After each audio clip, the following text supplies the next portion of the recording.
The nurse saw flames swallowing the mansion. She heard a child screaming inside. Without thinking, she ran through the fire and pulled him out. What she didn't know, the boy's father was the most feared Mafia boss in the city, and he wasn't letting her leave. The gas gauge had been flashing red for the last 10 miles, but Clara Evans couldn't afford to stop. Not tonight. Not when her shift at St. Michael's Hospital had run 3 hours over, and her babysitter charged $20 for every hour past midnight. She gripped the steering wheel of her ancient Honda, doing the math in her head for the 100th time that week. Rent, $1,500. Utilities, $220.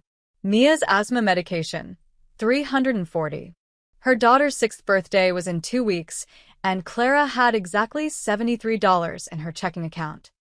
The road stretched dark and empty through the outskirts of the city, lined with iron gates and tall hedges that hid the mansions of people who never had to choose between gas and groceries. Clara cranked down the window. The air conditioning had died last summer, and let the October wind whip through her hair. That's when she saw it. Orange light, angry and alive, clawing at the night sky.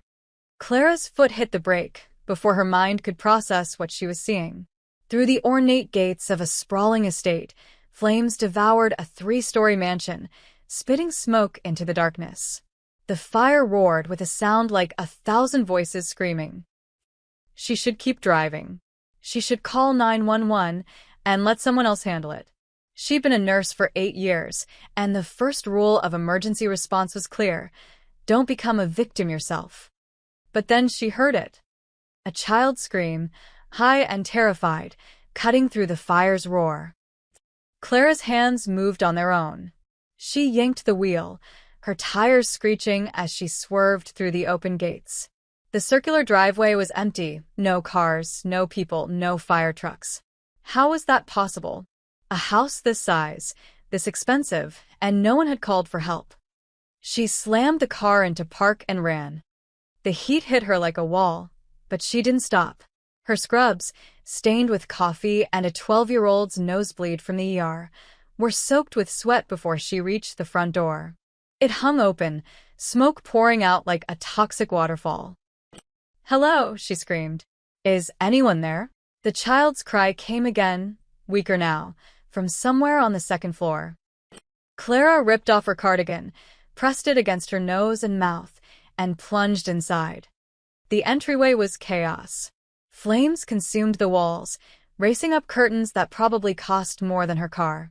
A crystal chandelier swayed overhead, groaning against its chain. The smoke was so thick she could barely see 3 feet ahead. "Keep crying, baby," she shouted. "Let me hear you." A whimper, faint and desperate, guided her to the grand staircase. The marble steps were already cracking from the heat, and the banister blazed like a torch.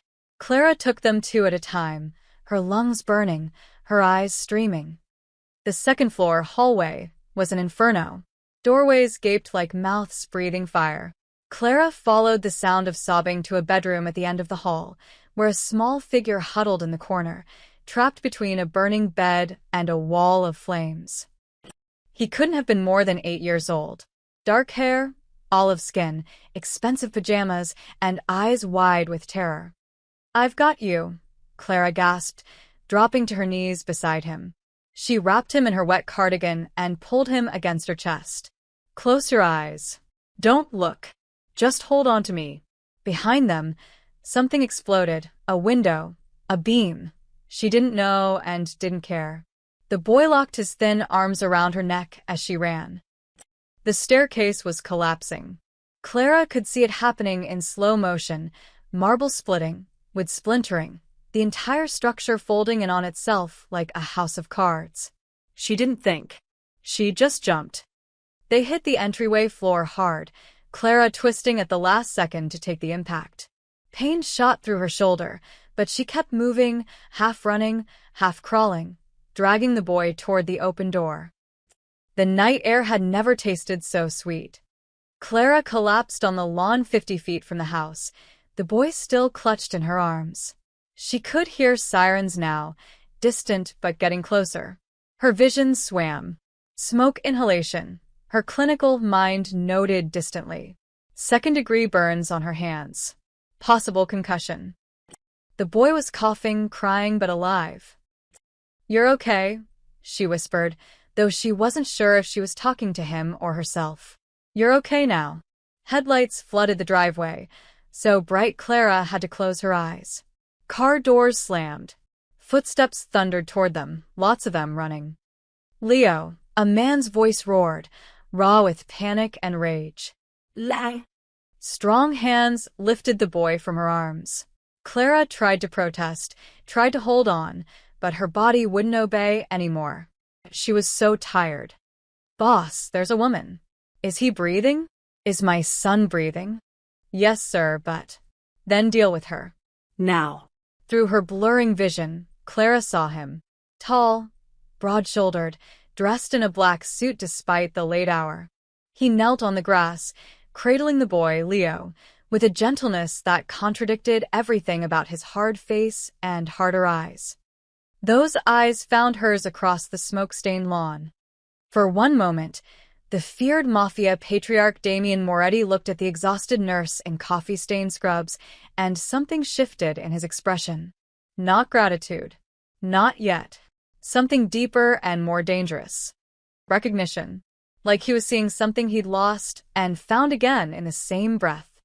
Then Clara's world went black. Clara's lungs were on fire. She gasped awake, clawing at her throat, her body convinced it was still drowning in smoke. Strong hands pressed her shoulders back against silk sheets, and a calm voice spoke in accented English. "Easy, miss. You're safe. Breathe slowly."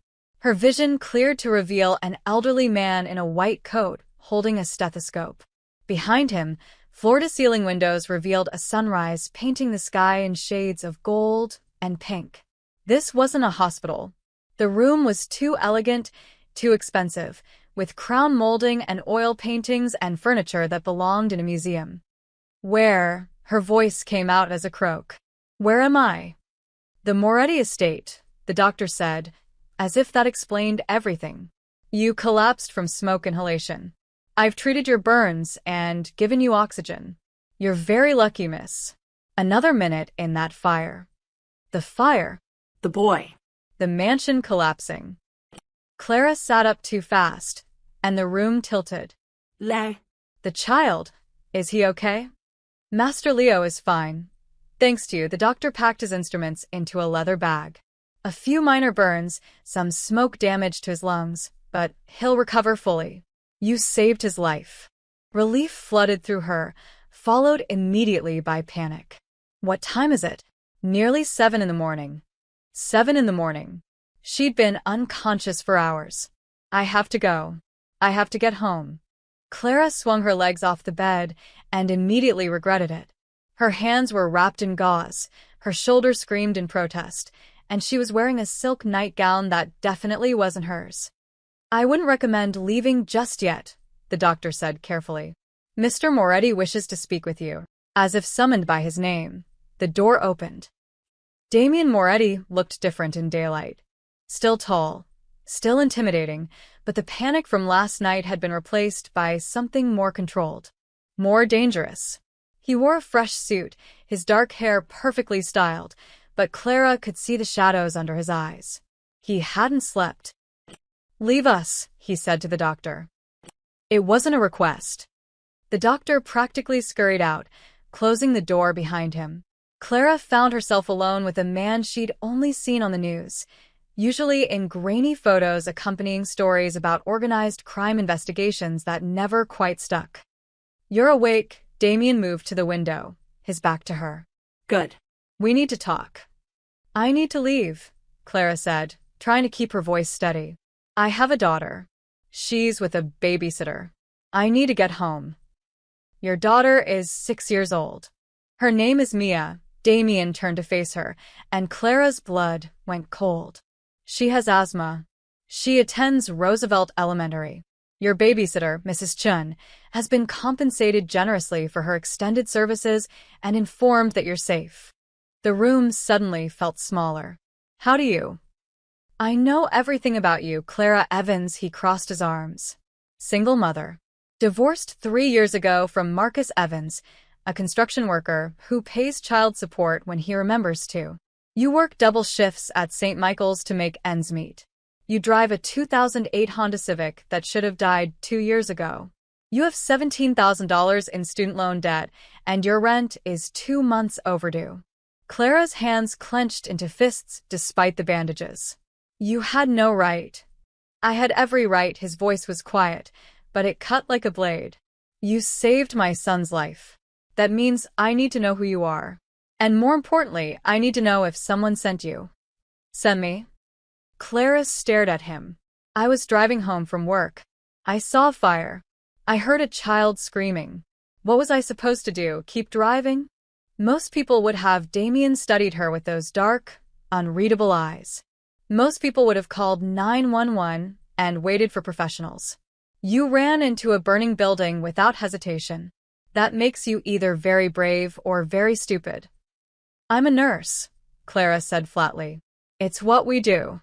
Or, he continued as if she hadn't spoken, it makes you an exceptional actress working for someone who wants me to lower my guard. The accusation hit her like a slap. You think I set that fire? That I risked my life, that I could have died, just to what? Gain your trust. The fire was arson, Damien said. Set professionally. Time to trap my son in his bedroom while I was away on business. Someone knew the security codes, the guard rotations, the precise moment to strike. He moved closer and Clara forced herself not to flinch. You appeared at exactly the right moment to play hero. That's quite a coincidence. It's not a coincidence, it's luck. Clara's voice rose despite her fear. Bad luck for whoever set that fire. Good luck for your son. I don't know anything about security codes or guard rotations. I don't even know who you really are beyond what I've seen on the news. Then let me enlighten you. Damien's smile was cold. I'm the man who decides whether you walk out of here or stay until I'm satisfied you're not a threat. The words hung in the air between them like smoke. You can't keep me here, Clara whispered. That's kidnapping. No, Damien walked to the door, his hand on the knob. That's protection. Someone tried to kill my son last night. You're a witness. Until I find out who lit that fire and why, you don't leave my sight. That's insane. That's gratitude. He opened the door, revealing 2 large men in suits standing in the hallway. My men will bring you anything you need. Your daughter will be cared for. You'll want for nothing. Except freedom, Clara said bitterly. Damien paused in the doorway, his expression unreadable. Freedom is overrated when you're dead, Miss Evans. Trust me on that. The door closed with a soft click. And the lock turned. Clara didn't scream. She didn't pound on the door, or throw things or collapse into tears, though every instinct told her to do all 3. Instead, she walked to the window and tested it. Locked. Of course. She was 3 stories up, overlooking manicured gardens that probably cost more to maintain than her annual salary. Beyond the gardens, a high stone wall topped with cameras. Beyond that, the city skyline glittered in the morning sun, so close and impossibly far away. Her phone was gone. Her clothes were gone. Even her battered nurse's shoes had vanished, replaced by silk slippers that whispered against the hardwood floor. A gilded cage was still a cage. The door opened without warning, and Clara spun around, her heart hammering. But it wasn't Damien. It was a young woman in a maid's uniform, pushing a cart laden with silver-covered dishes. "Good morning, Miss Evans," she said with a practiced smile that didn't reach her eyes. "I've brought breakfast. Mr. Moretti thought you might be hungry." "I need to make a phone call," Clara said. Please. "Just let me call my daughter." The maid's smile flickered. I'm sorry. "I have orders." "I don't care about orders." Clara's composure cracked. "My little girl doesn't know where I am." She's probably terrified. "Please, just 5 minutes." "I'm sorry," the maid repeated, softer this time. Almost sympathetic. She set the food on a table and hurried out, the lock clicking behind her. Clara stared at the breakfast spread. Eggs Benedict, fresh fruit, pastries that looked like they'd been imported from Paris. Her stomach growled traitorously. She hadn't eaten since yesterday afternoon, a vending machine sandwich between patients.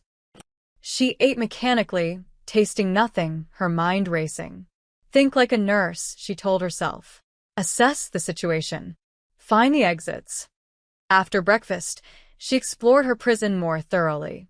The bedroom connected to a marble bathroom stocked with expensive toiletries. The closet held women's clothing in her exact size, designer labels she recognized from magazine covers. Dresses, slacks, sweaters, all tasteful and expensive and completely wrong.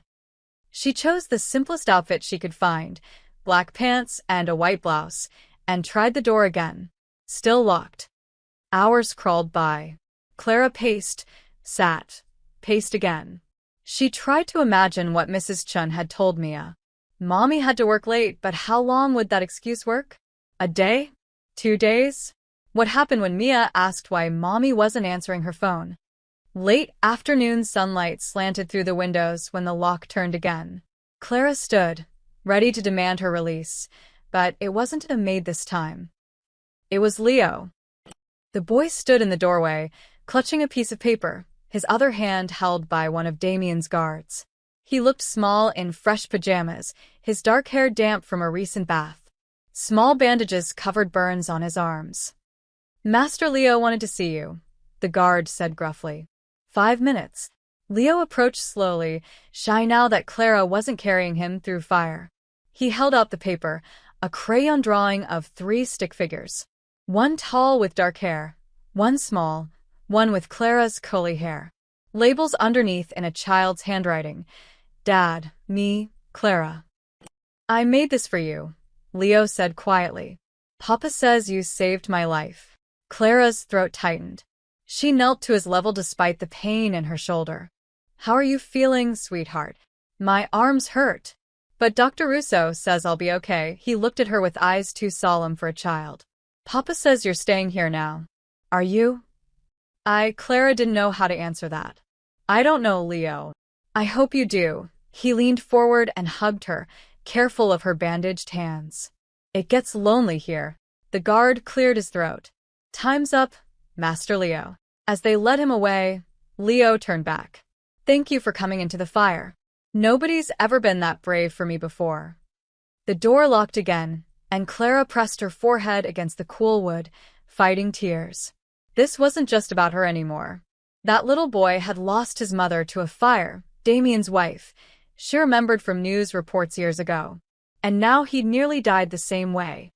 No wonder Damien was paranoid. But that didn't give him the right to imprison her. Dinner arrived on another silver tray. Then the sun set, and the room grew dark. Clara refused to turn on the lights, sitting by the window and watching the city glow in the distance. Somewhere out there, Mia was going to bed without a goodnight kiss. Without a bedtime story. Without her mother. The lock turned a 3rd time, and Clara didn't bother standing. I'm not hungry. That's not why I'm here. Damien's voice. Clara turned to find him silhouetted in the doorway, jacket gone, tie loosened. He looked exhausted. My son asked me to give you this. He held out a cell phone. You have 10 minutes to call your daughter. Supervised. And, if you say anything about your location. Clara snatched the phone before he could finish. Her hands shook as she dialed Mrs. Chen's number. Hello.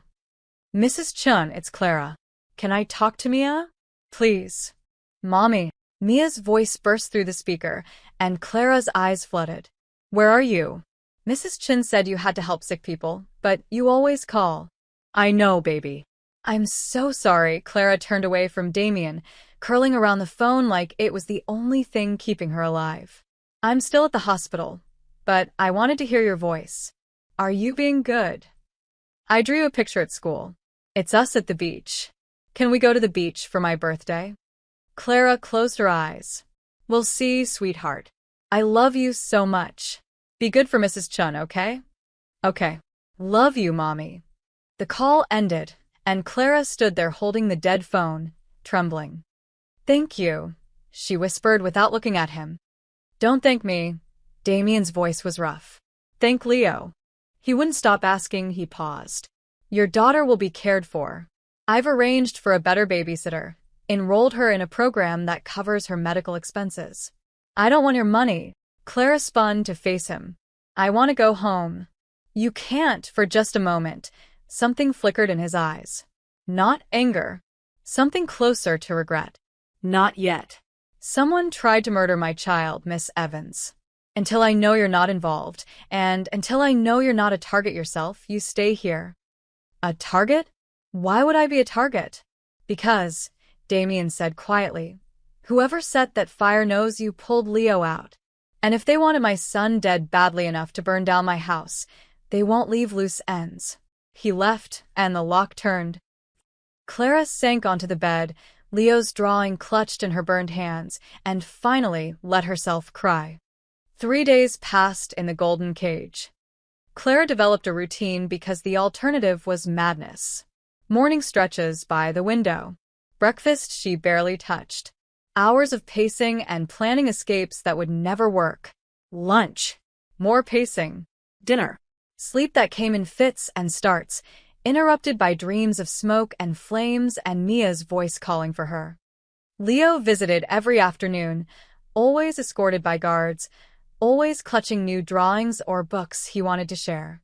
He talked about school, tutors came to the house, and his collection of toy cars and how the chef would make anything he asked for. He never mentioned his mother. On the 4th day, something changed. Clara was picking at lunch when Damien appeared in the doorway. No guards this time. No threatening presence. He looked almost uncertain, which was somehow more unsettling than his usual cold control. Walk with me, he said. It wasn't a request, but it wasn't quite an order either. Clara stood warily. Where? The gardens. You've been inside for days. Leo thinks you need fresh air, he paused. I agree. The gardens were stunning, roses and jasmine, fountains and stone pathways winding through perfectly trimmed hedges.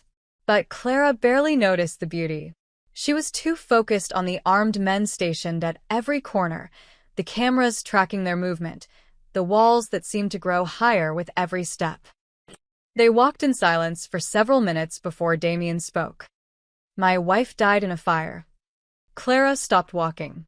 She'd known that, vaguely, from old news reports. But hearing it from him was different. Elena, his voice was carefully neutral. 7 years ago. She was upstairs when it started. I was in my office downstairs, and by the time I realized what was happening, he stared at a white rose, not quite seeing it. The smoke was too thick. The stairs were gone. I stood there while she screamed my name, and I couldn't move. I just froze. Clara's anger wavered. Just slightly. I'm sorry. The firefighters pulled her out, but it was too late. Smoke inhalation. She died in the ambulance. Damien's jaw tightened. Leo was only 1 year old. He doesn't remember her. Sometimes I think that's a mercy. Sometimes I think it's the cruelest thing in the world. Why are you telling me this? He finally looked at her, and Clara saw something raw in his eyes. Something that looked almost like shame. Because when I saw you run into those flames, when I saw you carry my son out while the house collapsed behind you, he shook his head slowly. You did what I couldn't. You didn't hesitate. You didn't freeze. You just acted. I'm a nurse, Clara said quietly. It's what we do. No, Damien's voice was firm. Most nurses wouldn't have done that. Most people wouldn't have done that. You could have died, and you didn't even know who Leo was. You had no reason to risk everything. He was a child who needed help. That's all the reason I needed. They resumed walking, the silence between them different now. Less hostile. More complicated. You think I'm a monster, Damien said. It wasn't a question. Clara chose her words carefully. I think you're a man who keeps people prisoner in their own rooms. Whatever else you are doesn't change that. Fair enough, he almost smiled. Almost. For what it's worth, I've confirmed you're not working for my enemies. My people are thorough. Your life is exactly what it appears to be, messy, difficult, and honest. Then let me go home. I can't, he stopped at a fountain, studying the water. The investigation into the fire points to professionals. Mercenaries. Someone paid a lot of money to kill my son, and they're still out there. If they know you can identify anything, a voice, a face, a car, they'll come for you. I can't identify anything, Clara protested. I didn't see anyone. I just saw flames. You don't know what you saw. Sometimes witnesses remember details later, when they're not in shock. Whoever did this won't take that chance. He turned to face her fully. 3 witnesses from other investigations have turned up dead this year, Miss Evans. All of them killed before they could testify. All of them people I couldn't protect because they refused my help. The words landed like stones in her stomach. So, what am I supposed to do? Stay here forever. Just until I find who's responsible. Then you'll have protection, a new identity if needed, resources. I don't want a new identity. Clara's voice rose. I want my life back. I want to tuck my daughter into bed and help with her homework and argue with her about eating vegetables. I want to go to work and complain about hospital coffee and struggle to pay my bills. That's my life, and it's not perfect, but it's mine. And you'll get it back, Damien said, his voice surprisingly gentle. I promise you that. But right now, staying alive has to be your priority. Clara laughed bitterly. You're asking me to trust you. The man who locked me in a room and had me investigated. The man who... She gestured helplessly at the armed guards, the cameras, the walls. All of this. I know, Damien looked away. Trust isn't my strong suit. Control is. Order. Knowing exactly where everyone is, and what they're doing. It's how I've kept Leo safe for 7 years. It's how I've survived in a world where people smile at you over dinner and plot your murder over dessert. That sounds exhausting. It is, he said it so simply, so honestly, that Clara found herself believing him. But watching someone charge into flames to save my son, that changed something. Made me remember there are people who still act without calculations or ulterior motives. People like you.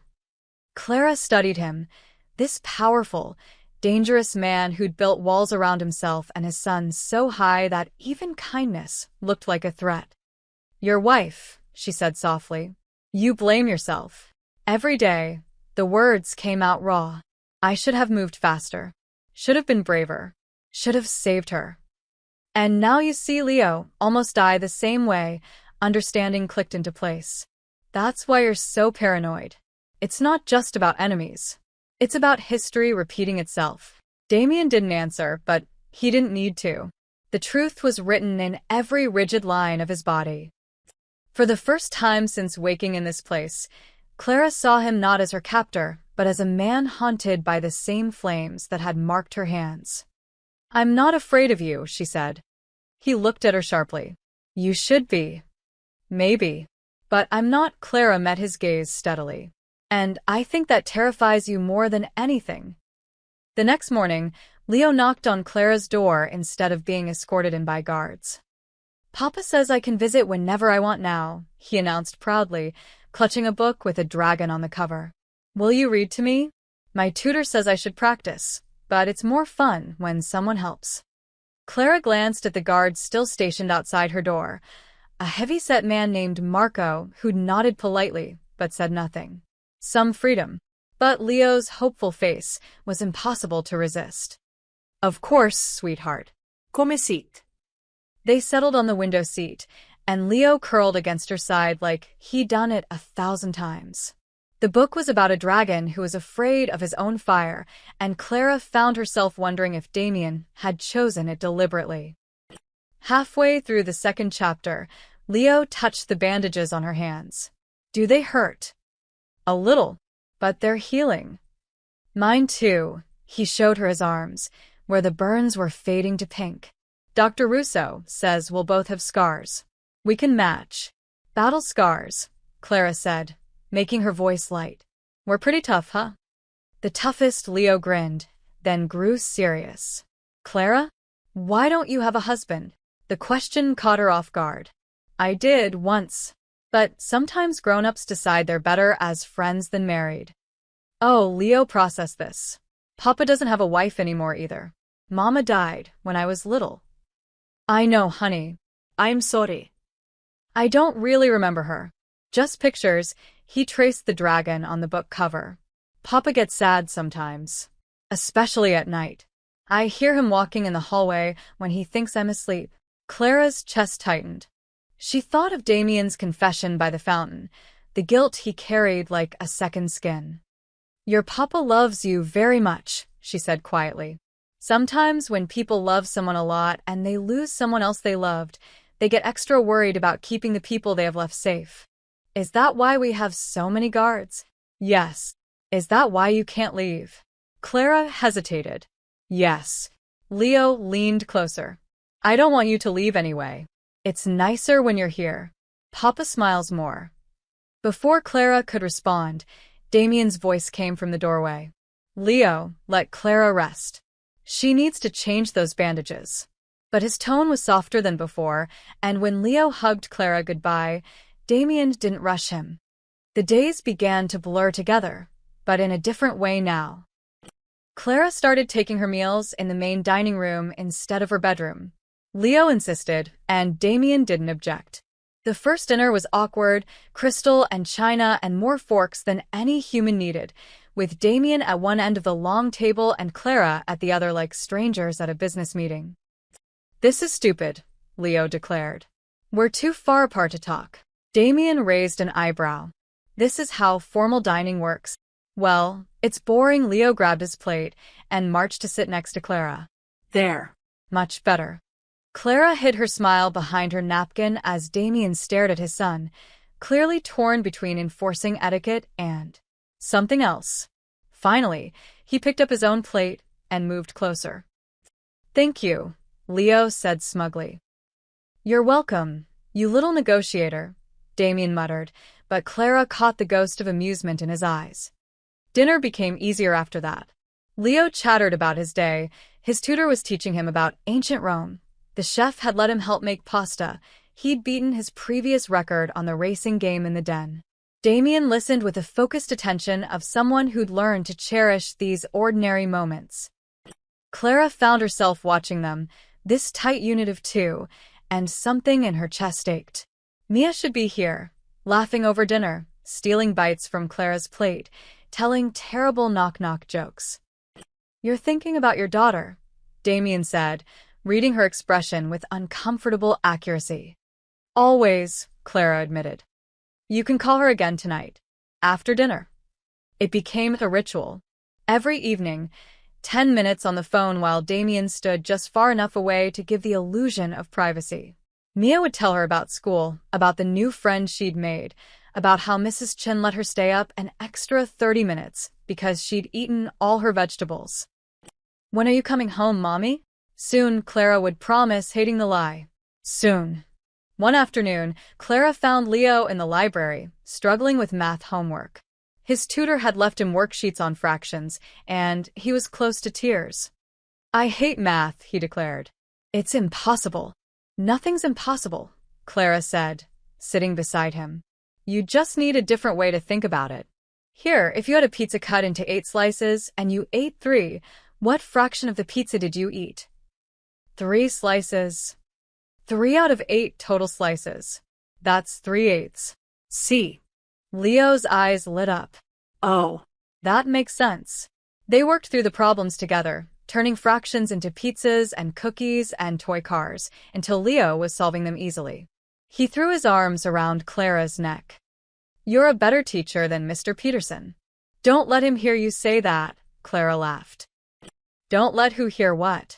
Damien stood in the doorway, and Clara realized he'd been watching them. Something in his expression was unguarded, almost vulnerable. Clara helped me with math. Leo showed him the completed worksheet. I get it now. I see that. Damien's eyes met Clara's over his son's head. Thank you. It's nothing. It's not nothing. His voice was quiet but firm. You didn't have to do that. Later that evening, after Leo was in bed, Clara found Damien on the terrace overlooking the gardens. She'd been given more freedom now, allowed to roam the house, though the main gates remained firmly locked. He's a good kid, she said, joining him at the railing. He is. Despite everything, Damien handed her a glass of wine. You're good with him. I'm a mom. It comes with the territory. Not all mothers are like you, he said it matter-of-factly, and Clara wondered what his own mother had been like. Leo's happy when you're around. I haven't seen him this relaxed since before the fire? Since before his mother died. Damien took a long drink. You make this house feel different. Less like a fortress. More like a home. Clara didn't know what to say to that. They stood in comfortable silence, watching the sunset paint the gardens in shades of amber and rose. Rico thinks I'm getting soft, Damien said suddenly. Rico? My consigliera. My right hand. He's been warning me that the men are noticing changes. Damien's smile was slight but genuine. I told him maybe they should notice. Maybe soft isn't the worst thing to be. Clara turned to look at him, this complicated man who'd imprisoned her and protected her in the same breath. That might be the sanest thing I've heard you say. He laughed, actually laughed, and the sound transformed his entire face. For just a moment, he looked younger, lighter, like a man who remembered joy. Don't get used to it, he said. Sanity isn't really my style. But as Clara headed back inside, she caught him smiling at his wine glass, and she realized something had shifted between them. Something neither of them had planned, and both of them were starting to depend on. The news broke on a Tuesday morning. Clara was helping Leo build a fort out of couch cushions in the living room when Marco rushed in, his expression tight. Boss needs to see you. Now. The tone sent ice through Clara's veins. What's wrong? Just come with me. Damien's office was all dark wood and leather, filled with men in expensive suits looking at a tablet screen. The air crackled with tension. Rico, a lean man with silver hair and sharp eyes, stood beside Damien's desk, his face grim. Miss Evans, Rico said, his accent thicker than Damien's. We have a problem. Damien turned the tablet toward her. A news website glowed on the screen, and Clara's heart stopped. Arson suspect identified. Nurse seen fleeing Moretti estate fire. There was a photo, grainy security footage of someone in medical scrubs running from a building. The timestamp showed moments before Clara had arrived at the burning mansion. The article detailed how police had received an anonymous tip about a woman in hospital attire seen leaving the scene. They were asking the public's help in identifying her. That's not me, Clara whispered. I didn't. I was driving home from work. I saw the fire and went in to help. Keep reading, Damien said, his voice dangerously quiet. Clara scrolled down. Her stomach turned to lead. Sources report that investigators found a hospital identification badge near the origin point of the fire. The badge belongs to Clara Evans, a nurse at St. Michael's Hospital. Evans' current whereabouts are unknown. Police are treating her as a person of interest in the arson investigation that nearly claimed the life of 8-year-old Leo Moretti. No, the word came out as a gasp. No, that's impossible. I had my badge. It was on my scrubs when She touched her chest, but she was wearing different clothes now. Her scrubs had been taken away, cleaned or disposed of. Where's my badge? I need my badge. We found it in the fire debris, Rico said flatly. Right where the arsonists set the accelerant. Your badge was used to bypass the security system that night. The electronic lock on the service entrance was accessed with your credentials at 11:47 p.m. But I didn't clock out of the hospital until midnight. I was still at work. Clara's voice rose. Check the hospital records. Check the cameras. I was finishing paperwork in the ER. There are witnesses. We're checking everything, Damien said, but his eyes had gone cold again. That distance she'd seen the first day was back, and it terrified her more than any threat. But someone clearly wants the police to think you're involved. Or maybe she is involved, Rico said, crossing his arms. Convenient timing. Convenient rescue. Now she's inside your home, boss, with full access to Leo. Shut up, Rico, Damien snapped, but Clara could see the doubt creeping into his expression. You can't actually believe this, Clara said, her voice shaking. You investigated me. You said yourself I'm not working for anyone. This is a setup. Then who set you up? Rico demanded. And why? A single mother with no connections to our world, no gambling debts, no criminal record. Why would anyone frame you specifically? Clara had no answer. Her mind raced, trying to make sense of something senseless. Maybe they chose someone random. Someone who worked at the hospital near the estate. Someone who... There's more, Damien interrupted. He pulled up another screen. A bank statement. This morning, $50,000 was deposited into your checking account. The transfer came from an offshore account we can't trace. The room tilted. What? That's not, I didn't. The police have this information too, Rico said. They're building a case. Single mother, drowning in debt, suddenly gets a massive cash payment and a child nearly dies. How do you think that looks? Like I'm being framed, Clara shouted. How can you not see that? Someone is setting me up to... She stopped, the realization hitting her like a punch. To make you doubt me. To make you think I'm a threat. Why would they do that? Damien asked, but there was something in his voice. A crack in the doubt. Because I'm getting close to Leo. Because Clara gestured helplessly between them. We were starting to trust each other. Maybe someone wants to destroy that. Maybe someone wants you paranoid and isolated, so focused on enemies inside your home that you can't see the real threat. Silence fell. The men exchanged glances. Finally, Rico spoke. Or maybe you're exactly as good an actress as we feared. Get out, Damien said quietly. Clara blinked. What? Everyone out. I need to think. The men filed out, Rico shooting Clara a suspicious glare. She stood frozen, watching Damien's back as he stared out the window at his fortified paradise. Damien, she said softly, please. You know me. These past weeks. I don't know you, he didn't turn around. I thought I was starting to, but maybe that's exactly what someone wanted. Maybe Rico's right. Maybe I've gone soft. Don't do this, Clara moved closer, desperate. Don't let them win. Whoever planted that evidence, whoever set this up, they want you to push me away. They want you alone and afraid, and...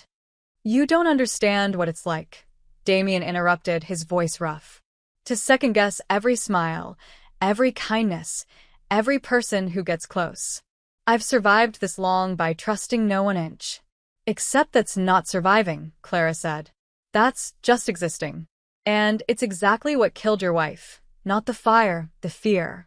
You froze because you'd trained yourself not to trust your instincts, not to act without calculating every angle. You've taught yourself that everyone is a threat. He finally turned to face her, and she saw the war raging behind his eyes.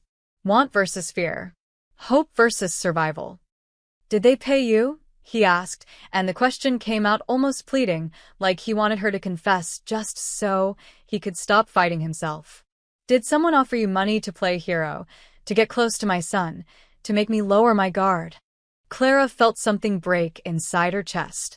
After everything, the conversations, the dinners, the moments of genuine connection, he still couldn't take that final leap of faith. You'd rather believe a lie than the truth staring at you, she said, echoing his own words back to him. I ran into fire for a child I didn't know. I've spent weeks trapped here, away from my daughter, because you asked me to trust that you'd keep me safe. And now, when someone tries to destroy me, you choose to believe them instead. I don't know what to believe, Damien admitted. Yes, you do, Clara's voice broke. You just don't have the courage to believe it. She walked to the door, her bandaged hands trembling. I want to leave. Right now. I'd rather take my chances with whoever's out there than stay in a cage with someone who'll never trust me. Clara. Let me go, Damien. Please. Just let me go. For a long moment he said nothing. Then, so quietly she almost missed it. Fine. The word felt like a door slamming shut. Clara was escorted to her room to collect her things, except she had no things. Everything she'd arrived in was gone. Everything she'd worn these past weeks belonged to Damien. She changed into the simplest outfit she could find, her movements mechanical. The bandages on her hands caught on the fabric, a reminder of the night that had destroyed her life. A knock on the door. Marco entered, holding a manila envelope. From the boss, he said, his expression unreadable. Cash, a new phone, and a card for a hotel downtown. 3 nights paid. He says. He says to be careful. Clara took the envelope without a word. Blood money. Guilt money. She wanted to throw it in his face, but she had $17 in a checking account that now held $50,000 she'd never asked for and couldn't touch without looking guilty. She tucked the envelope in her pocket. The walk to the front gate felt eternal. Guards watched her pass, their faces impassive. The mansion that had felt like a prison now felt like something else, something she was losing before she'd ever really had it. Leo was waiting at the bottom of the grand staircase. "You're leaving?" His voice was small, confused. "But Papa said you were staying to keep safe," he said. "Things changed, sweetheart." Clara knelt, ignoring the pain in her shoulder, and pulled him into a hug. "You be good, okay? Keep practicing your math.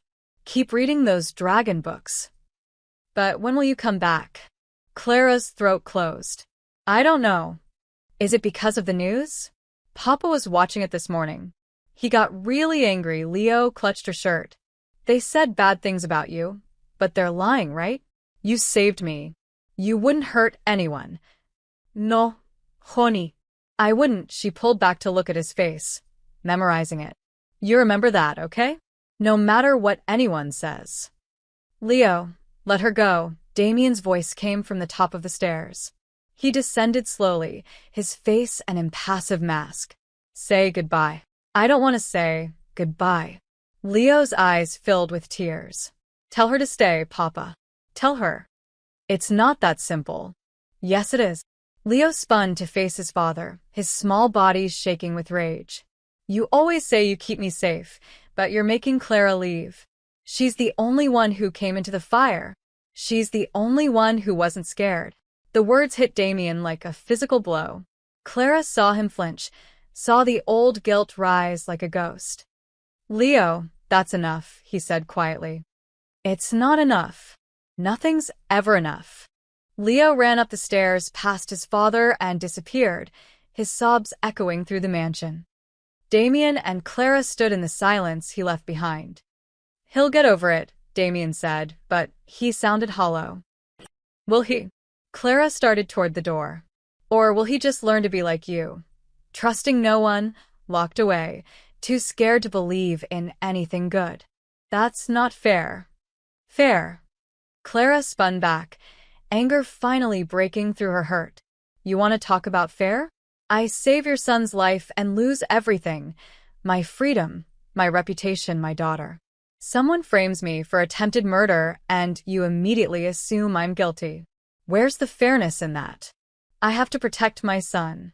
From what? From someone who cares about him? From someone who reads him stories and helps with homework and makes him laugh." Her voice cracked. "You're so busy protecting him from imaginary threats that you can't see the real damage you're doing. You're teaching him that love is dangerous, that trust is weakness, that everyone will eventually betray you. Because they will." Damien's control finally shattered. Everyone leaves. Everyone dies or lies or waits for the perfect moment to stab you in the back. That's the world we live in. "No, that's the world you live in," Clara said. "And you're dragging that little boy down into it with you. Better paranoid and alive than trusting and dead." "Really? Because from where I'm standing, you're already dead. You're just a ghost walking around a fortress, too scared to feel anything real." Clara moved closer, her voice dropping. "Your wife didn't die because you froze, Damien. She died because of a fire. A terrible, random tragedy. But you've been punishing yourself ever since, and now you're punishing everyone who gets close to you. You don't know what you're talking about." "I know exactly what I'm talking about. I know what it's like to be so scared of losing someone that you can't enjoy having them." Clara thought of Mia, of the sleepless nights checking that she was still breathing, of the panic every time her phone rang at school. "But I choose to love her anyway. I choose to trust her teachers, her doctors, her babysitter. Because the alternative, living in constant fear, that's not living at all." Damien stared at her, something breaking behind his eyes. I thought you were different, Clara continued, softer now. I thought maybe underneath all this. She gestured at the mansion, the guards, the cameras. There was still a man who could take a risk, who could choose hope over fear. But I was wrong. What if you're the one who's wrong? Damien's voice was barely a whisper. What if trusting you gets my son killed? Then at least you tried. Clara's eyes burned with unshed tears. At least you believed in something. At least you were brave enough to take that chance. She turned toward the door, but his words stopped her. I can't lose him, Clara. I can't survive it again. Clara looked back one last time. Damien stood in the middle of his beautiful, empty mansion, surrounded by protection that couldn't keep him safe from himself. You're not going to lose him to a fire or an enemy, she said quietly. You're going to lose him by pushing away everyone who could teach him how to be human. And that will be the saddest thing of all. The front door opened. Marco stood waiting by a black car. Clara walked out into the October sunshine, free for the first time in weeks. Free and completely alone. The gate closed behind her with a metallic clang that sounded like finality. She didn't look back. She couldn't. If she looked back, she might see Damien watching from the window. She might see the way his hand pressed against the glass. She might see him make the choice he was too afraid to make. But she didn't look back. Some bridges you had to let burn. The hotel room was sterile and anonymous. Beige walls, scratchy sheets, a window overlooking a parking lot. Clara sat on the edge of the bed, staring at the cash Damien had given her. $2,000 in crisp hundreds. Enough to survive for a few weeks. Not enough to fix what was broken. She called Mrs. Chen first. Clara. Thank God. The news, they're saying terrible things. I know. I need to see Mia. Can you bring her too? Clara paused. Could she risk it? If the police were looking for her, if someone was really trying to frame her, bringing Mia here might put her daughter in danger. Actually, is she okay staying with you a few more days? Just until this gets sorted out. Of course, but Clara, what's happening? Did you really? No. I didn't do anything wrong. But someone wants people to think I did. Clara's voice hardened. And I'm going to find out who. After hanging up, she opened the new phone Damien had provided. It was a basic model, probably untraceable. She pulled up the news article again, studying every detail. The timestamp on the security footage, 11:47 p.m. She'd been at the hospital until midnight. She was certain of it. The ER had been chaos that night. A car accident victim, a kid with a broken arm, an elderly woman having a heart attack. She'd stayed late finishing paperwork. There had to be proof. Clara grabbed the hotel notepad and started making notes. Hospital security footage. Her time card. Coworkers who'd seen her. She needed evidence, but going back to St. Michael's meant risking arrest. Her phone buzzed. An unknown number. Clara stared at it, her heart racing. Finally, she answered. Hello. Miss Evans. Rico's voice was cold. Don't hang up. Why would you call me? Because the boss is making a mistake, and I'm the one who has to clean it up. Rico sighed. I didn't believe you. I still don't, entirely. But I believe in protecting what's mine, and right now, you're a loose end that could destroy this family. I'm not trying to destroy anyone. I know. That's the problem. Rico's tone shifted slightly. I've been in this business 30 years, Miss Evans. I can spot a liar at 50 paces. And you? You're either the world's greatest actress, or you're exactly what you appear to be, an unlucky woman in the wrong place at the wrong time. Clara gripped the phone tighter. Then help me prove it. I'm trying. I've been going through surveillance footage from the estate. 3 vehicles visited the property the day of the fire, all registered to shell companies. One of them belongs to Luciano Ferro. Who's that? Someone who used to be an ally. Someone who's been making moves to take over territory the boss controls. Rico paused. Someone who benefits greatly if Damien Moretti appears weak, paranoid, and distracted. Clara's mind raced. The fire was meant to kill Leo, but when it failed, someone pivoted. They framed me to drive a wedge between Damien and anyone he might trust. Smart woman Rico almost sounded impressed. Pharaoh's men were at the estate 6 hours before the fire. Security footage shows one of them near the service entrance, right where your badge was supposedly used. They must have stolen it somehow. From the hospital. Or Clara froze. Wait. 3 weeks ago, someone broke into my locker at work. I reported it, but nothing was missing. At least, I thought nothing was missing. Did you check if your badge was taken and returned? No, Clara felt sick. I used it every day. I would have noticed if it was gone for more than a few hours. Long enough to clone it, Rico said. These aren't amateurs, Miss Evans. They planned this carefully. Why are you telling me this? Rico was quiet for a moment. Because I've watched Damien Moretti survive hell for 7 years. I've seen him build walls so high even I can't reach him sometimes. And then you showed up and did something I thought was impossible. You made him remember what it's like to be human. Clara's throat tightened. He doesn't believe that anymore. He will. Once I give him proof, Rico's voice turned businesslike. I found the guard who let Pharaoh's men in. He's been on Pharaoh's payroll for 6 months. Right now, he's in my basement, and he's very eager to talk. Clara didn't want to think about what that meant. What did he say? That Pharaoh paid him to disable the fire alarms and plant accelerant in strategic locations. That Pharaoh wanted to send a message, hurt Damien where it matters most. That you were chosen specifically because you're a single mother with debts. Easy to frame. Easy to discredit. Rico's anger bled through his controlled tone. They gambled that the boss would rather believe you betrayed him than trust his own judgment. And they were almost right. Almost. The boss may be paranoid, Miss Evans, but he's not stupid. He's in his office right now, tearing apart every piece of evidence, looking for holes in the story. Rico paused. He wants to believe you. He's just terrified of being wrong.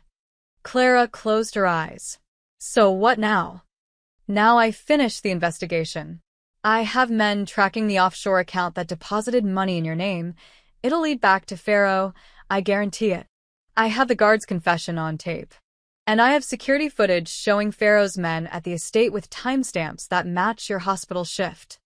That's enough to clear me? It's enough to prove you were framed. Whether it's enough to convince a man who's spent 7 years trusting no one. Rico exhaled. That's a different question. I don't need him to trust me, Clara said, surprised by the truth of it. I just need my name cleared so I can go home to my daughter. You're lying. Clara opened her mouth to protest, but Rico cut her off. You care about him. About Leo. I saw it these past weeks. You weren't acting. Nobody's that good. His voice softened, just barely. And for what it's worth, they care about you too. Leo hasn't stopped crying since you left. And the boss. I've never seen him look so lost. Clara's resolve wavered.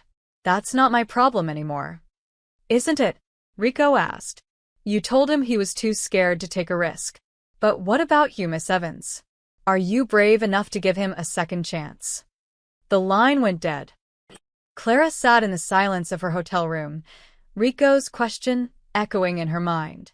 She thought of Damien's face when he'd asked if she'd been paid to betray him. The fear and hope warring in his eyes. The way he'd looked when he said fine, knowing he was watching her walk away. She thought of Leo's tears, his small arms around her neck, his drawing of 3 stick figures. And she thought of herself, teaching Mia to be brave, to trust, to love without guarantees. Outside, the sun set over the city, painting the sky in shades of fire and gold. Clara stood and grabbed her jacket. She had work to do. Damien Moretti hadn't slept in 3 days.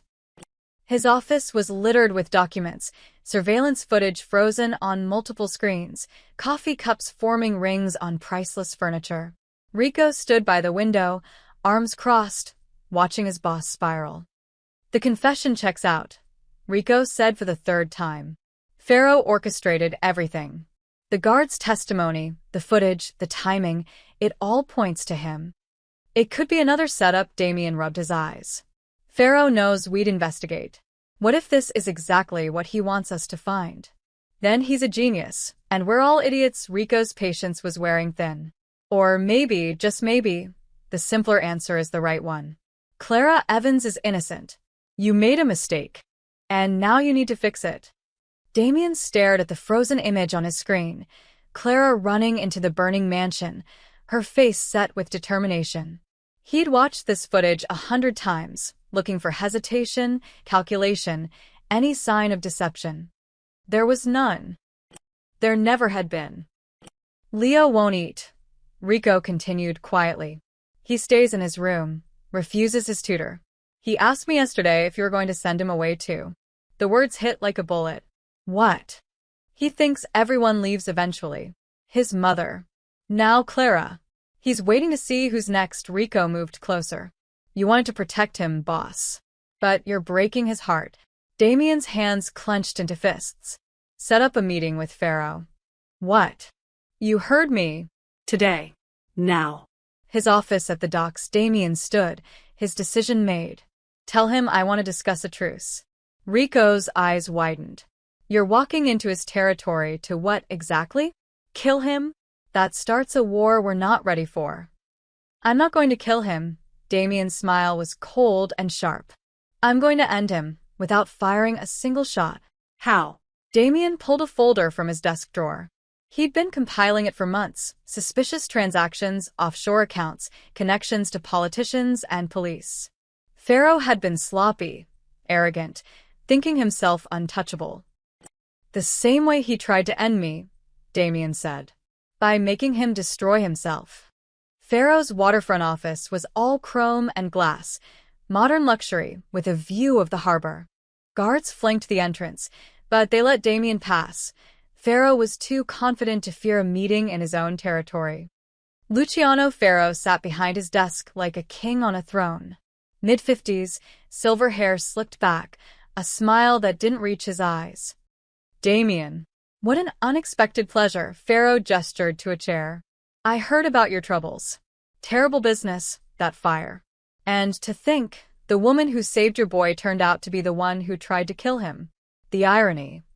Damien remained standing. Cut the act, Luciano. We both know Clara Evans had nothing to do with that fire. Do we? Pharaoh's smile widened. The evidence seems quite compelling. Hospital badge at the scene, money in her account, motive and opportunity. Poor woman. I hear the police are building quite a case. They were. Until my people found your guard. The one who confessed to everything. Pharaoh's smile didn't falter, but something flickered in his eyes. Confessions obtained under duress are inadmissible, Damien. You know that. Good thing I don't need a courtroom. Damien placed the folder on Pharaoh's desk. I need headlines. Pharaoh opened the folder, and for the first time, his composure cracked. Page after page of transactions, photographs, recorded conversations. Evidence of tax fraud, money laundering, bribes to city officials. Years of careful corruption laid bare. You've gone soft, Damien, Pharaoh said, but his voice had lost its confidence. That nurse made you forget who you are. Made you forget the rules of this game. No, Damien leaned forward, his voice deadly quiet. She reminded me who I used to be. Before the fear. Before the paranoia. Before I let people like you convince me that the only way to survive is to trust no 1 inch. Trust gets you killed. Living like this kills you slower, Damien interrupted. A little more each day, until you're nothing but a ghost in an expensive suit, surrounded by people who'd sell you out for the right price. Like your guard did. Like your accountant will when the FBI comes knocking. Pharaoh's jaw tightened. You wouldn't dare. I already did. Damien checked his watch. Anonymous tip went to the FBI's Financial Crimes Division 20 minutes ago. They're probably getting their war right now. And, before you think about running, I've frozen your offshore accounts. All of them. That's impossible. I have better hackers than you have security, Damien straightened. Your assets are locked. Your allies are getting subpoenas. And the media, well, they love a good corruption story. Especially one involving arson and attempted murder of a child. Pharaoh stood abruptly, his chair scraping back. You think you can destroy me with paperwork? I built this empire with blood. And I'm taking it apart with truth, Damien said. Because you wanted to see who I've become? Look closely, Luciano. I'm a man who doesn't need a gun anymore. A man who learned that real power isn't making people fear you, it's making them irrelevant. Sirens wailed in the distance, growing closer. Pharaoh's face went white. You brought them here? To my office. I told you. I'm done playing by the old rules. Damien walked to the door, then paused. You tried to kill my son to prove I was weak. You framed an innocent woman to make me doubt myself. You thought breaking me would be easy. I should have killed you when I had the chance, Pharaoh snarled. You never had a chance. Damien's voice was ice. Because I'm not the man I was 7 years ago, frozen and afraid.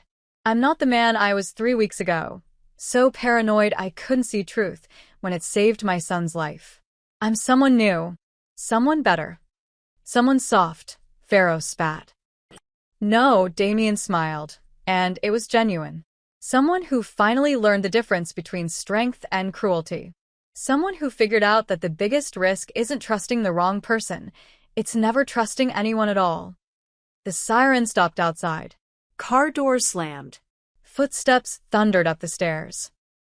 The fire's out, Luciano, Damien said quietly. And you're the one who's burning.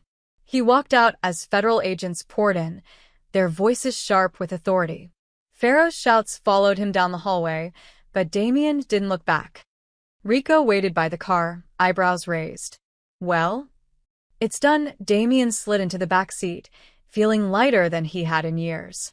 Get me everything we have on Clara Evans, hospital records, witness statements, the offshore account trail. I want it airtight. Already compiled. Rico handed him another folder. Where to, boss?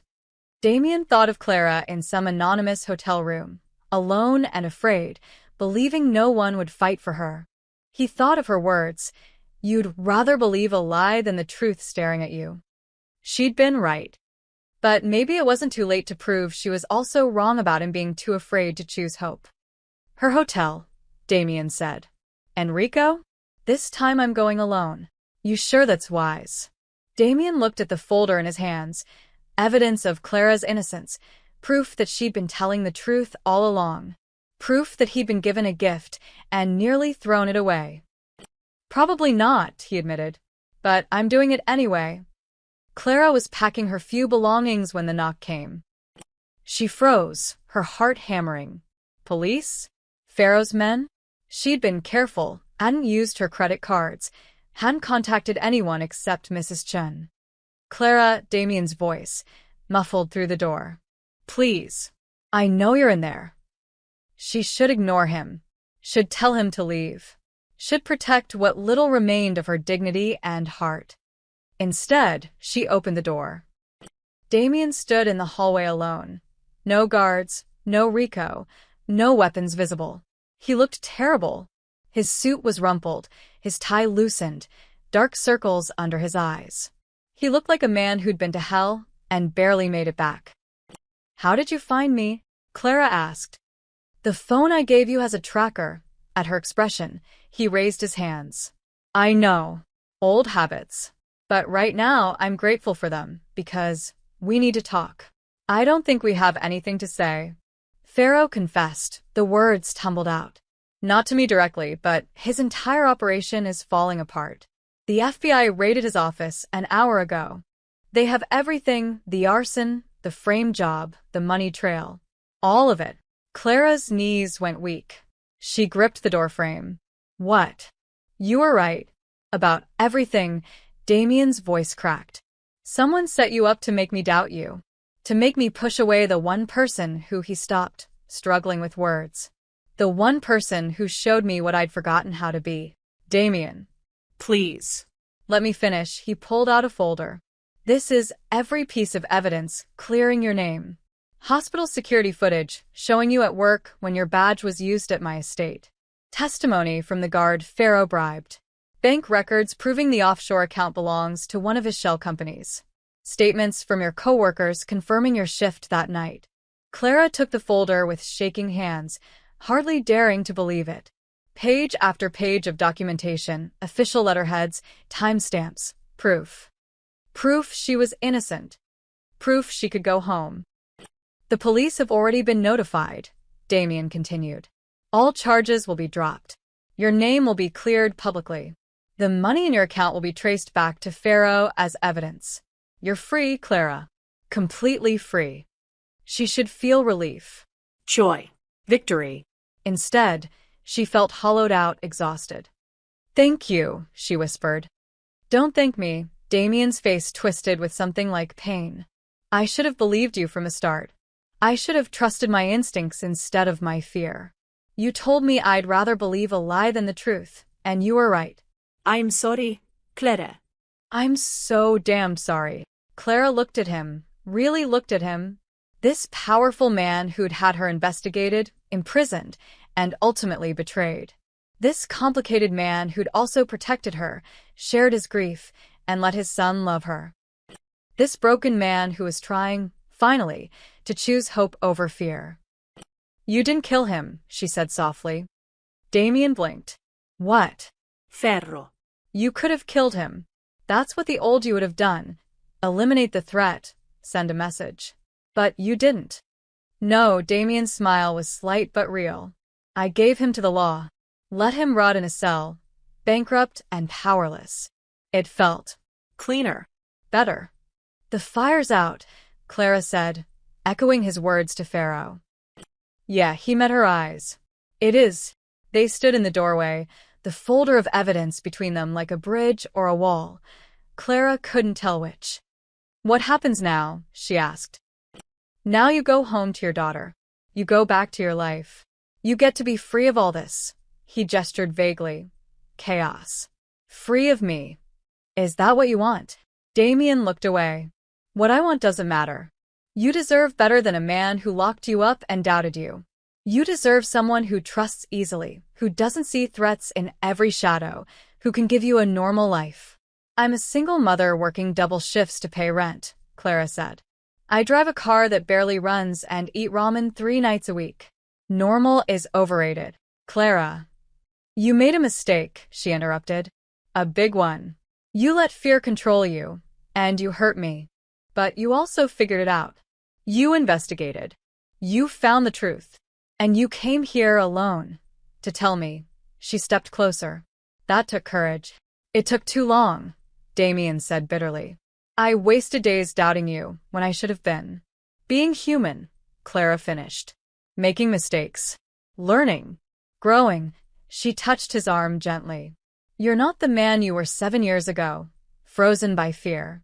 You're not even the man you were 3 weeks ago, too paranoid to trust. You're becoming someone new. Someone better. Someone who hurt you. Someone who's trying to make it right. Clara's voice softened. That matters, Damien. Maybe more than anything else. He finally looked at her, and she saw hope warring with disbelief in his eyes. You're saying you forgive me? I'm saying I understand you, Clara smiled sadly. I know what it's like to be so scared of losing someone that you can't let anyone in.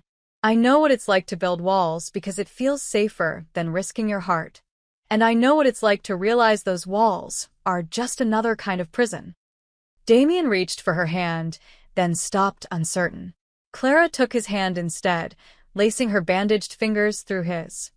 I can't promise I won't be scared, he said quietly. I can't promise I won't sometimes doubt or worry or try to control things I can't control. I'm not asking for perfect, Clara said. I'm asking for honest. For trying. For being brave enough to keep choosing hope even when fear makes more sense. I don't deserve you. Probably not, Clara's smile widened. But maybe that's not the point. Maybe the point is figuring out if we're brave enough to deserve each other. Damien pulled her closer, his forehead resting against hers. For the record, you're the bravest person I've ever met. For the record, you're getting there.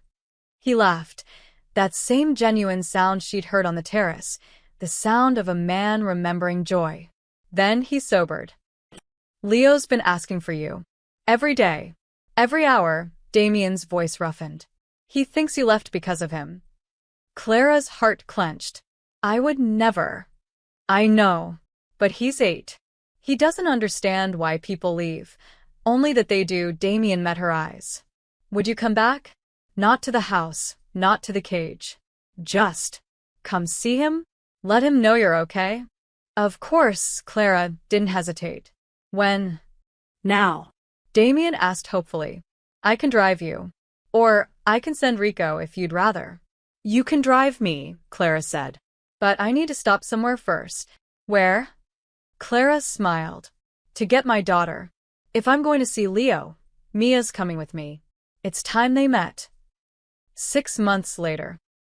Clara pulled her new used car, a reliable Toyota that didn't flash warning lights, into the parking lot of the Elena Foundation. The building gleamed in the morning sun, all glass and hope, with a playground visible through the windows where children laughed and played. Children with scars like hers, like Leo's. Mommy, can I go on the swings? Mia bounced in her seat, her inhaler tucked safely in Clara's purse. The new insurance plan Damien had helped her secure, legitimate, paid through a health cooperative he'd established, meant Mia's medication was finally affordable. After I check in with the morning staff, Clara promised. Go find Leo. He's probably already here. Mia darted off, her backpack bouncing. She and Leo had become inseparable over the past months, partners in crime, building pillow forts at the estate on weekends, teaching each other playground games, arguing over whose turn it was to pick the movie. Clara had worried, at first, about the blending of their worlds, about whether Mia would be safe in Damien's complicated life, whether Leo would resent sharing his father's attention. But children, she'd learned, were wiser than adults.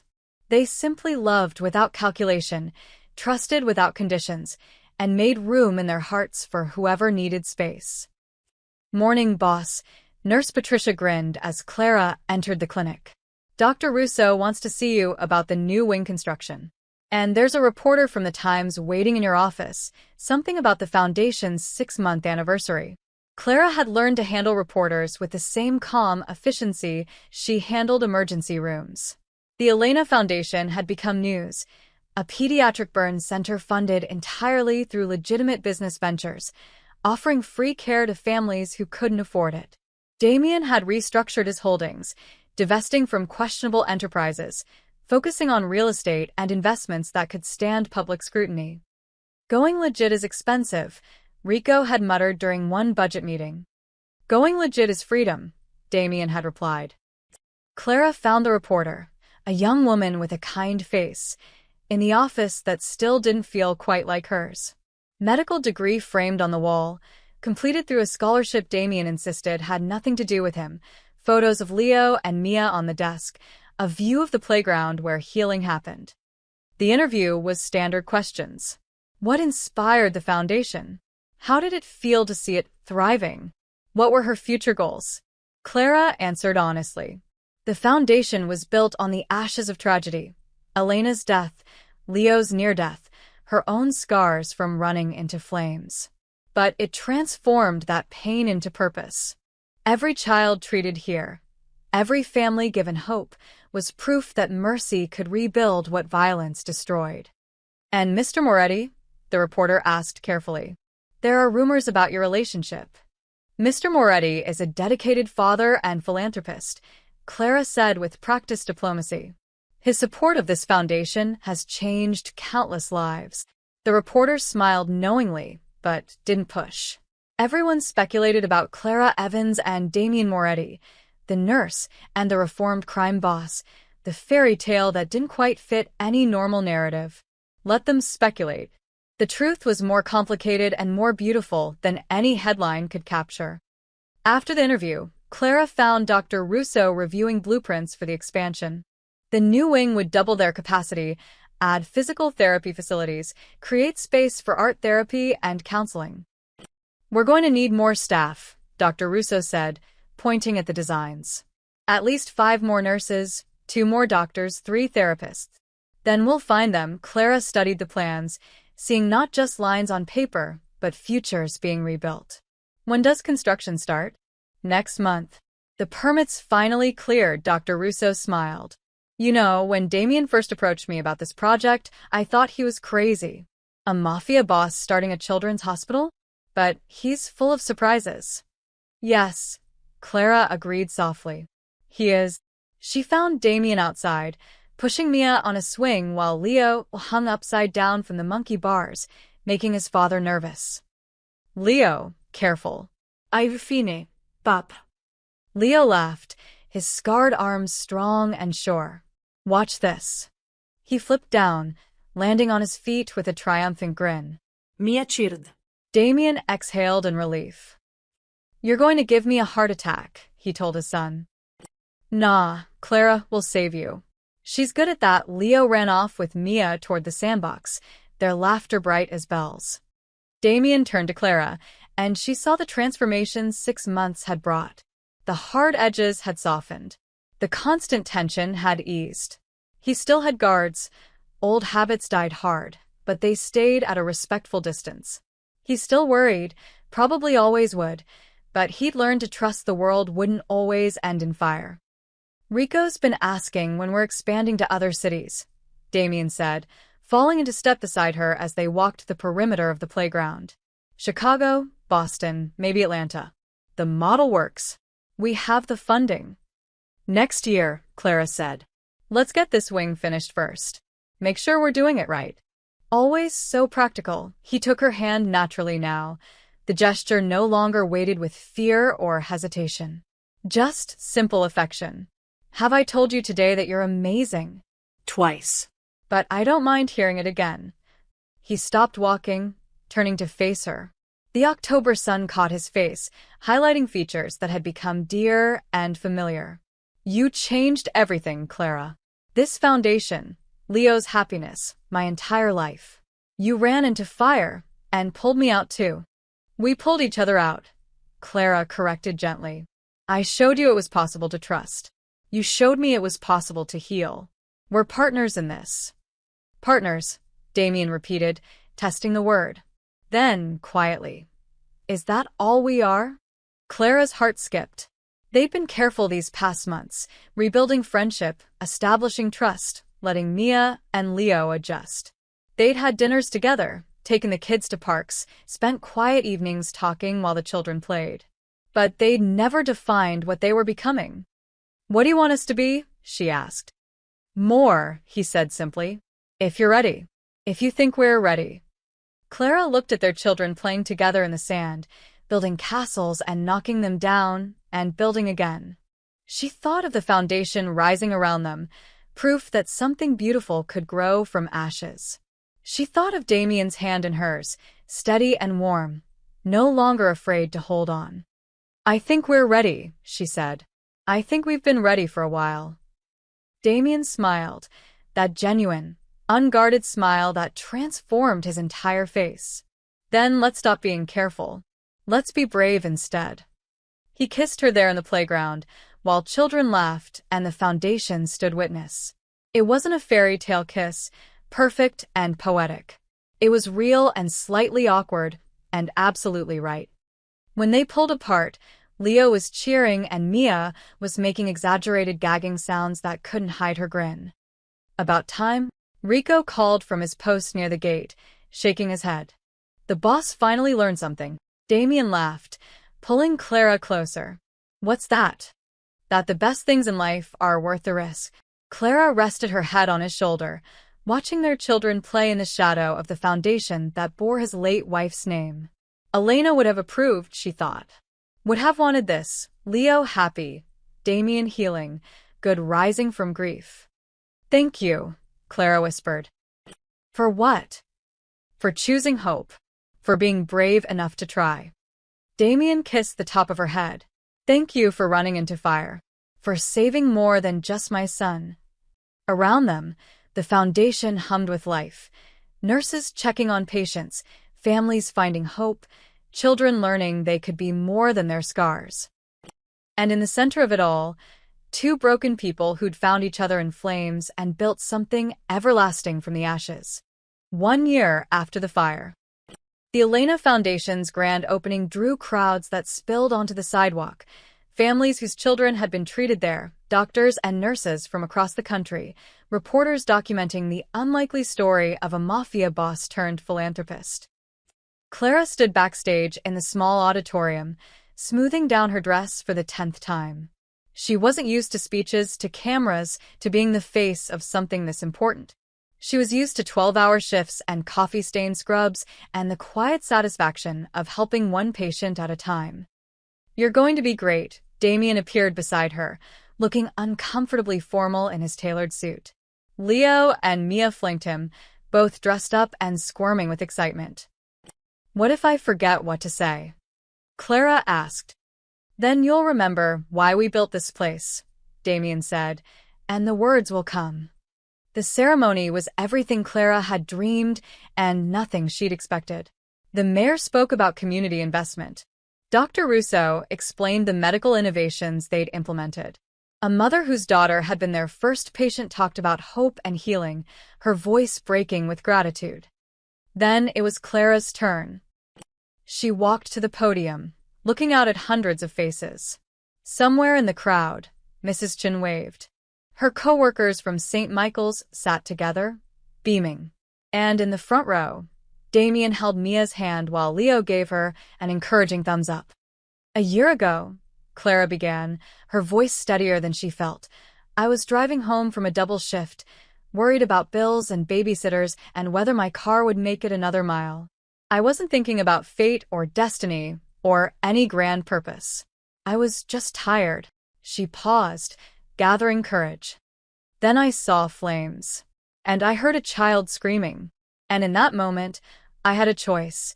Keep driving and let someone else handle it, or do what terrified me and run toward the fire." The audience was silent, listening. It shows fear. Not because I was brave, but because I'm a mother and a nurse, and some instincts run deeper than fear. I ran into that burning mansion and pulled out a little boy named Leo. And in doing so, I pulled out something else, a future I never could have imagined. Clara's eyes found Damien's. He was watching her with an expression that made her heart full. This foundation exists because of that choice. Because Leo's father, Damien Moretti, looked at the woman who saved his son and saw more than a witness or a liability. He saw a possibility, a chance to transform pain into purpose, tragedy into hope, fear into something revolutionary, trust. A few people in the audience murmured. Everyone knew the story, or versions of it. The fire, the frame-up, the redemption. The Elena Foundation is named for Damien's late wife, who died in a fire 7 years ago. It's built from grief and guilt and the determination to make sure no family has to face what they faced, helplessness in the face of flames, medical bills they can't afford, scars that mark their children as different. Clara gestured to the building around them. Every child treated here receives care regardless of their family's ability to pay. Every family receives counseling, support, resources. Every scar tells a story, and we help write the next chapter, the one about healing. She looked at Leo, who smiled brightly despite the small scars still visible on his arms. We're all marked by fire in some way. Burns on our skin, losses in our hearts, fears that freeze us when we should move. But we don't have to let those flames define us. We can let them refine us instead. The audience applauded, but Clara held up her hand. She wasn't finished. "Before we open the doors, I want to share something I found this morning." She pulled a note card from her pocket. "This was on my desk when I arrived." No signature. "Just a message." Clara read aloud. "You ran into fire. I ran out of darkness. DM." Her voice caught on the initials. She looked at Damien, who met her gaze with quiet intensity. "For a long time, I thought running into fire was the brave thing I did that night. But I've learned something over this past year. The real courage wasn't charging into flames to save a stranger's child. The real courage was choosing to stay, to trust someone who'd given me every reason to doubt him, to believe in a future that seemed impossible, to build something lasting from ashes and mercy." Clara folded the note carefully. This foundation is proof that even in our darkest moments, even when we're frozen by fear or burned by betrayal, We can choose hope. We can choose to rebuild. We can choose each other. The applause was thunderous now. People rose to their feet. Clara stepped away from the podium, her part finished, but Damien was suddenly there, Leo's hand in his. "Wait," Damien said into the microphone. The crowd quieted, curious. He looked at Clara, and she saw nervousness in his eyes. This man who'd faced down criminals and federal agents, nervous in front of a crowd about to make a simple speech. "Clara Evans ran into fire to save my son," he said. "She's right that the real courage came later, in choosing to trust, to stay, to believe in someone like me. But what she won't tell you is that she saved more than Leo that night." His voice grew stronger. "She saved me from a life of fear and isolation. She saved my son from growing up in a fortress instead of a home. She took a man who saw enemies everywhere and taught him to see possibilities instead. And she did it all while being an incredible mother, a brilliant nurse, and the strongest person I've ever known." Damien pulled a small box from his pocket, and Clara's breath caught. "Clara," he said, dropping to one knee as the audience gasped, "I'm done being careful. I'm done calculating risks. I'm chosen brave." Will you marry me?" The world narrowed to just his face, his hope, his love. "Yes," Clara whispered, then louder, "Yes." He slid the ring onto her finger, simple, elegant, perfect, and kissed her while the crowd erupted in cheers. Leo jumped up and down, and Mia screamed with joy, and Rico stood at the back of the auditorium shaking his head with a smile that said, "Finally." When they pulled apart, Damien whispered, "Thank you for running into my fire. Thank you for running out of your darkness," Clara whispered back. Later, as the sun set and the celebration continued inside, Clara found herself alone on the foundation's front steps. The building glowed behind her, every window lit, every room alive with laughter and hope. She looked down at her hands, at the faint scars that remained from that night. Battle scars, she'd told Leo. Proof they'd survived. A single crimson rose appeared beside her, placed by Damien's quiet hand. He sat down, Leo and Mia trailing behind to join them. "Look what we built," he said softly, staring at the foundation. "Look what we're building," Clara corrected, taking his hand. Below them, the city lights flickered on, one by one, pushing back the darkness. The Elena Foundation stood as a beacon among them, proof that mercy was stronger than fear, that love could rise from ashes, that even the worst fires couldn't burn away hope. Clara leaned against Damien's shoulder, their children playing at their feet, and watched the night come alive with light. She'd run into flames and found her future. He'd walked out of darkness and found his redemption. And together, they'd built something that would burn bright for generations, not with the fire of destruction, but with the eternal flame of mercy and second chances. The clinic's lights glowed against the night sky. Proof that even in ashes, love could build something everlasting.